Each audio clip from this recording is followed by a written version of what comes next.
Alô você, intensivistas! Sejam todos bem-vindos. Neste nosso encontro vamos falar um pouco sobre o sistema renal e o processo aí de filtração, né?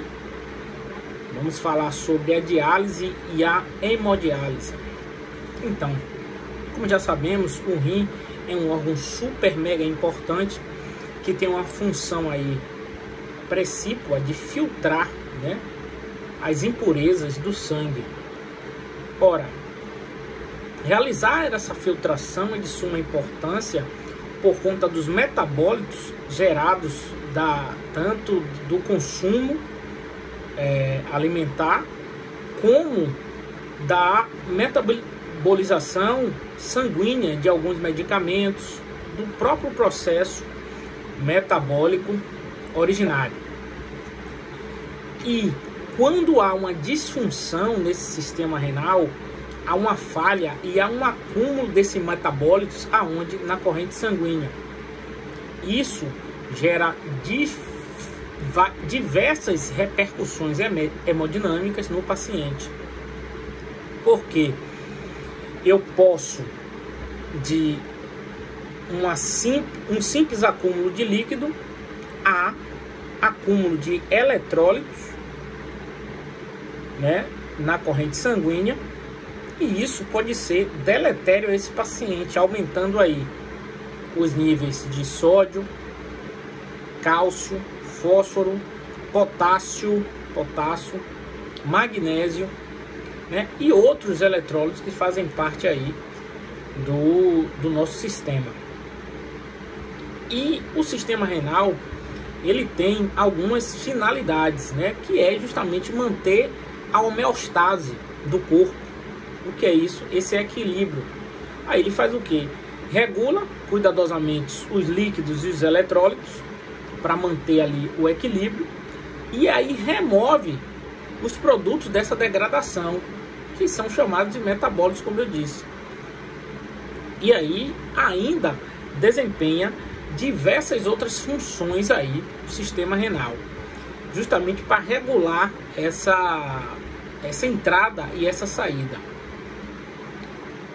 O rim, ele tem a função principal, como eu disse a vocês, de filtrar, regular a composição iônica do sangue, né? Manutenção da osmolaridade, isso é super importante aí, né? A manutenção da osmolaridade, regulação do volume sanguíneo, porque quando há uma insuficiência renal aguda ou crônica, a gente vê que esse volume sanguíneo ele acaba sendo prejudicado. Regulações do nível de glicose. Olha aí o paciente que tem diabético com hiperglicemia, né? Um coma hiperglicêmico, o que pode gerar. Regulação da pressão arterial. Lembrem aí do sistema renina-angiotensina aldosterona, que é super importante também nesse cenário. Excreção de resíduos e substâncias estranhas também.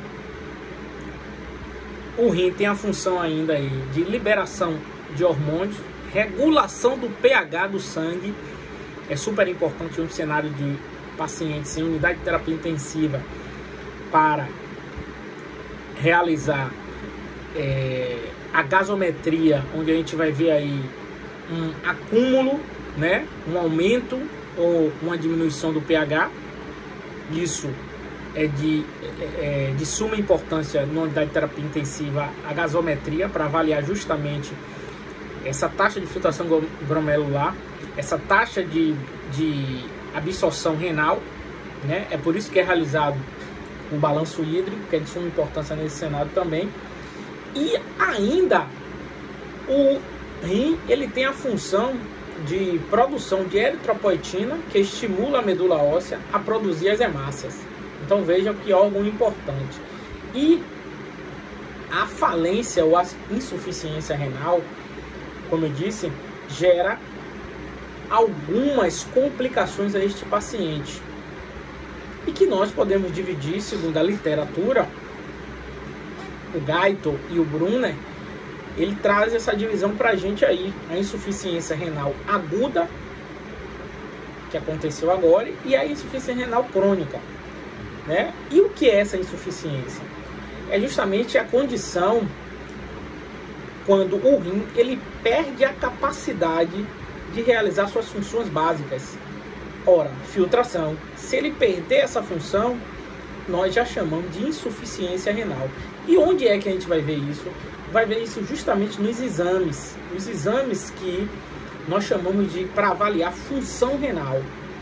Ureia, creatinina, super importante nesse cenário aí. A lesão aguda se refere a uma rápida perda da função renal devido a alguma lesão no rim. Ela pode ocorrer com ampla gama de complicações metabólicas, né, potencialmente fatais ainda, incluindo aí, como eu disse a vocês, acidose metabólica, bem como distúrbios hidroeletrolíticos. A acidose metabólica, a gente vai compreender aí quando tivemos um cenário na gasometria arterial de um pH abaixo de 7,35, né? E ligado a isso, a análise do bicarbonato de sódio, que é a nossa principal base. O bicarbonato de sódio, ele tem um valor de referência aí de 24 a 26 miliequivalente mol. Algumas literaturas ou alguns laboratórios vão colocar esses valores para mais ou para menos, mas a referência aqui é justamente do tratado aí de fisiologia humana, o Guyton. E se o bicarbonato de sódio, analisem que o bicarbonato de sódio ele vai sempre alterar de forma perpendicular ao pH. Ou seja, o que eu quero dizer com isso? Se eu tenho um pH que ele reduz, o bicarbonato ele também vai reduzir, gerando aí o que a gente chama de acidose metabólica. Ou seja, em uma gasometria onde eu vejo um pH abaixo de 7,35, vamos dizer 7,30, e o bicarbonato ele vai alterar justamente, vai seguir esse ritmo. Ele vai estar também, se a acidose for metabólica, é claro, a nossa temática, essa disfunção renal, que o principal órgão envolvido aí justamente na acidose metabólica são os rins. A gente vai ver um bicarbonato abaixo ali de 22. Por isso que é importante essa função renal. E um critério amplamente aceito pela lesão renal aguda consiste em uma elevação em 50% a mais da creatinina sérica, de um valor de referência aí dos níveis normais de creatinina, que é inferior a 1 miligrama aí por decilitro. Então, quando a gente analisar que a creatinina do paciente ela está acima aí de 1, a gente já tem que tomar alguns critérios de avaliação aí desse sistema renal. Isso é super importante para a gente saber essa análise. Outro fator importante é justamente o volume urinário, que eles podem estar até normal na aguda ou pode observar alterações, né? As possíveis alterações consistem em uma oligúria, num valor aí diminuído, né? Há uma não oligúria, a gente pode acontecer também, ou até o paciente chegar a ficar anúrico, né? Anúria. Então, essa observação a gente vai ver aonde? Na análise do balanço hídrico desse paciente, que é feito nas 24 horas, nós vamos ver o que foi ingerido, né? Os ganhos e o que foi eliminado, que são as perdas aí deste paciente. E analise comigo as principais categorias das lesões renais agudas. Existe a lesão pré-renal, que é caracterizado aí por uma hipoperfusão do rim, né? Intrarrenal, que é uma lesão efetiva do tecido renal, e pós-renal, que é a obstrução aí do fluxo da urina. Então, é importante que a gente saiba disso, que existe essas 3 categorias importantíssimas aí da lesão renal aguda. Falando da lesão renal crônica, ou seja, o paciente fica com essa lesão agudizada por muito tempo, níveis séricos de creatinina alto, níveis séricos de ureia alto, evoluindo com acidose metabólica não compensada por muito tempo. Isso vai gerar uma deteriorização renal, né? A fração a filtração glomerular vai diminuir e esse paciente vai evoluir aí para uma lesão renal crônica, que é conceituada com um termo abrangente que descreve a ocorrência da lesão renal ou a diminuição da taxa de filtração glomerular de 3 meses ou mais de duração. Então esse paciente ele tem que ser analisado, né, para se ele vai evoluir para essa doença renal crônica. Ela, sem tratamento, pode levar a uma doença renal terminal, que a gente chama, né, que constitui o estágio final da insuficiência renal. Justamente, por isso que o controle, eu bato nessa tecla, o controle tanto dos ganhos como das perdas desse paciente é super importante. Se ele está retendo, se o paciente é nasarcado, ele dá uma característica de que tem uma lesão renal importante e precisa hemodializar. Quais são esses sintomas que a gente vê nesse paciente com essa lesão renal crônica? O aumento do nível de creatinina, isso é típico. Se na lesão aguda eu já encontro, na lesão crônica eu também vou encontrar, mais ainda. Anemia, olha aí, o paciente fica anêmico, justamente por conta lembrem do equilíbrio, né? Que a função renal tem um equilíbrio da homeostase, né? A gente vai ver um paciente com acidose metabólica evoluindo aí, anormalidade no cálcio, vai ter um distúrbio hidroeletrolítico importante, cálcio, fósforo, potássio, magnésio, retenção hídrica, isso é importante. O paciente pode evoluir com edema e insuficiência cardíaca congestiva, nesse cenário aí. E a gente vai ver que esse paciente vai ter uma pressão arterial de difícil controle. Isso é super importante a gente saber, porque às vezes o paciente tem aquelas hipertensão de rebote e que não é controlada com antihipertensivos orais diários. Então é muito mais do que a terapia medicamentosa, é a mudança do estilo de vida, adaptação às novas rotinas, como de uma vida saudável, tanto como prática de atividades físicas, né, e um controle aí do sódio. A gente vai perceber também nesse paciente com doença renal crônica já alterações neurológicas por conta justamente dos níveis e dessa acidose metabólica, cardiovasculares, pulmonares, gastrointestinais, musculoesqueléticas e também